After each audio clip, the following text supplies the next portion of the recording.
Tunaenda kuzungumza naye. Tunaenda kuongea naye. Karibu tukae nje nitachafua.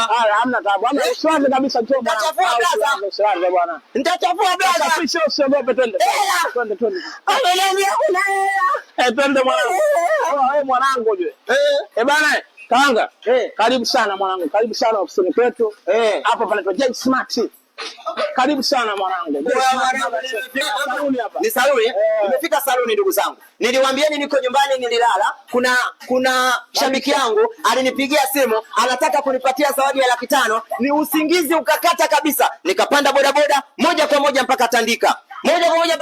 Davis Corner. Imenileta mpaka hapa. Lakini niliwaambieni sijajua anakuja kuniprank kweli hela atanipa zawadi au ni kweli amekusudia kunizawadia kwa kazi ninayoifanya. Niko na brother wangu hapa. Bana, ndio kaka. Mimi mwanangu kama nilivyokuahidi, ndio njoo ofisini kwetu Tandika J Smart Barber Shop.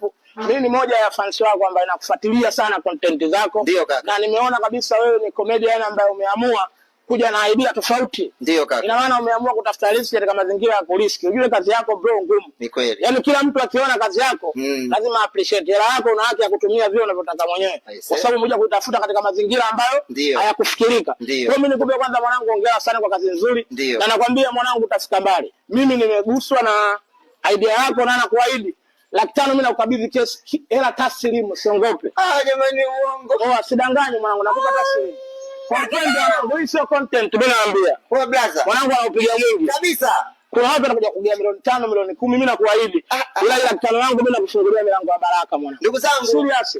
Kwa kazi anaifanya mwanangu mimi namfungulia kweli milango ya baraka. Mimi naamini kwenye content makomedia wanapiga hela ndefu sana kwa matangazo lakini mwanangu leo mimi ni mtu wa kwanza naweza ngasema au wa pili au wa tatu.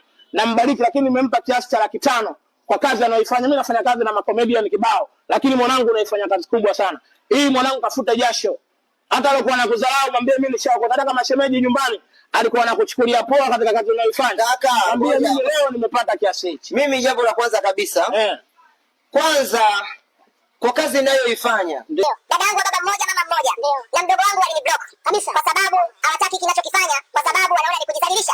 Na mama yangu walikuwa wanampelekea maneno kwamba mtoto wako anafanya kitu fulani. Sasa leo naenda kumfuta machozi mama yangu.